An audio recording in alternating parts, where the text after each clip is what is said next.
कल का match RCB या केकेआर के बीच इतना बेहतरीन मैच हुआ था जिसमें केकेआर ने जीत गया।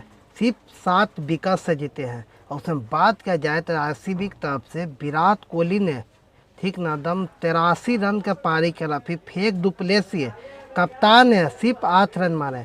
कैमन ग्रीन की बात किया जाए तो 33 रन मारे।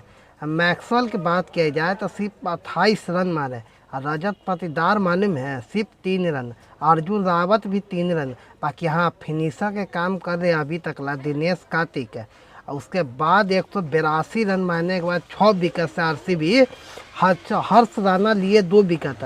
आंद्रे रसल ने दम दिए 2 विकेट प्लस में बैटिंग भी करते हैं रसल, ठीक ना है। उसको क्या तब से बात किया जाए रेस फिलिप्स जो है ना 30 रन मारे। हाँ उससे बेहतरीन बात ये है कि सुनील नारायण जो थे ना, सुनील नारायण है जो ओपनिंग के लिए आते हैं 47 रन दिए। उसी के वजह से माने में बोनस की वजह से केकेआर ने जीत गए।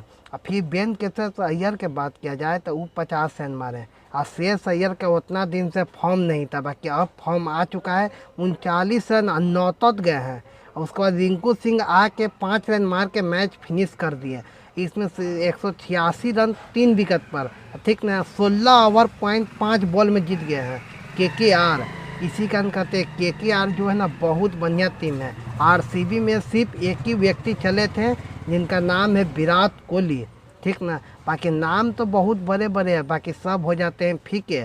अब जैसे केकेआर में बात किया जाए तो आंद्रे रसल बैटिंग से नहीं जिताते हैं तो बॉलिंग से करके जिता देते हैं।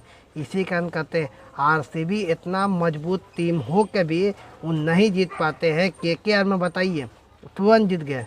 ये क्या सोचते हैं हमें कमेंट में राय दीजिएगा। जय हिंद।